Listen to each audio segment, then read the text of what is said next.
Welcome to Open English Door. Thank you for learning with us today. Have you ever asked a question in English and just had that feeling that it didn't sound quite right? Don't worry, you are definitely not alone.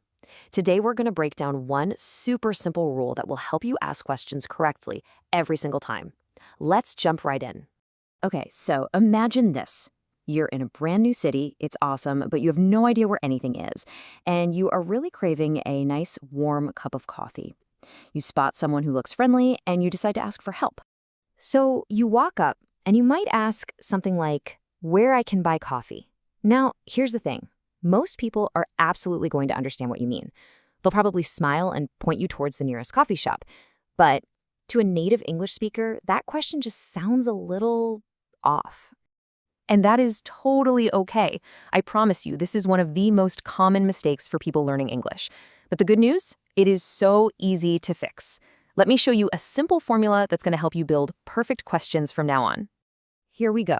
I want you to think of this as a recipe, a simple 4-step recipe for making questions. Once you get this pattern down, you'll be able to ask thousands of different questions, and they'll all sound perfectly natural. So the first ingredient in our recipe is the question word. This is pretty straightforward, right? It's the word that asks for the specific information you're looking for. Words like where for a place, what for a thing, when for a time, or who for a person. All right, step 2. This is the secret ingredient. Seriously, this is the most important part. It's the helping verb. It's a small word, but it does all the heavy lifting. Words like is, do, can, or does. The key, the absolute crucial point is that this word always comes second. Next up, we add the subject. The subject is simply who or what the question is all about. It could be you, the store, the movie, or it, and it slots in right after our helping verb. And finally, the last piece of the puzzle is the main verb. This is your action word: buy, open, start. And of course, you pop a question mark on the end. So let's see what the whole formula looks like when we put it all together. So there it is, our finished recipe: question word plus the helping verb plus the subject plus the main verb. Now think back to our first example. Instead of where I can buy coffee, it becomes where can I buy coffee? See how perfectly that fits? It just clicks right into place. And just so you know, this isn't some little trick I made up.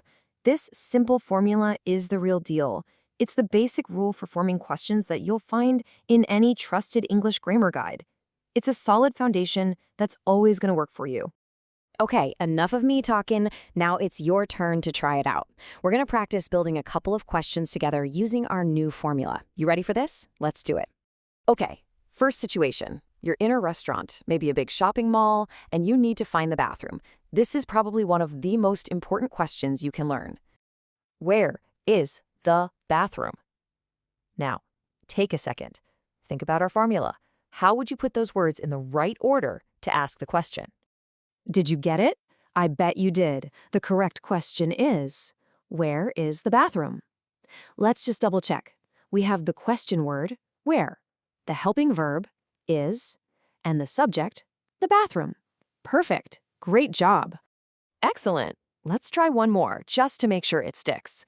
For this one, imagine you're at the movie theater with a friend, and you want to know what time the film begins. Okay, the words are what time, does, the movie, and start. Remember the formula. Take a moment and think, what's the correct order here? How would you ask this one?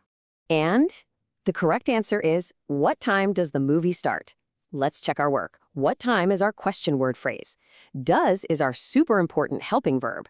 The movie is the subject, and start is the main verb. See? You are getting so good at this. So, let's make sure this new rule is crystal clear in your mind. I want to show you one more way to think about it that makes it really, really easy to remember. Look at this. On the left, we have a simple statement.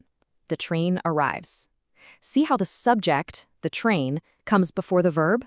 Easy. But now, look at the question on the right. When does the train arrive?